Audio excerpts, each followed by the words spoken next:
Би анх оюутан байхдаа хөгжим зохиож дууны найруулга хийж эхэлсэн. Тэгээ хөгжмийн найруулга хийж студид бичлэг хийх туршлагатай болж авсныхан дараа студи байгуулжсэн.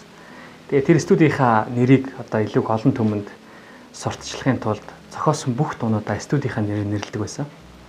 Өөрөөр хэлбэл одоо зохиогч, бүтээгч гэдэг нэрээ одоо студийнхаа нэрээр сольж нэрлсэн тийм одоо түүх одоо надад тохиолдсон л доо.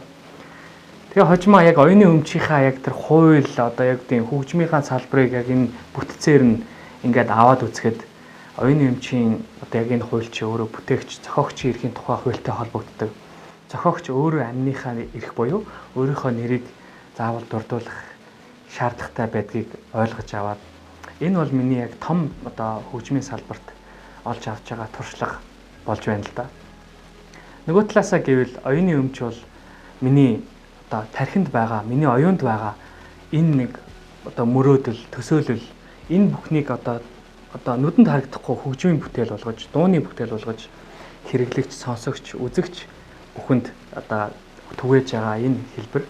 Тэр утгаараа зарим хүний нүдэнд харагдахгүй ч гэсэн хүний талах жишээлбэл хүний одоо юу гэдэг нь биед тижэл болдог бол оюуны өмч буюу дуу хөгжим өөрөө хүний зүрх сэтгэл, хүний одоо оюун ухаанд илүү их хөрөнгө оруулалт болдог.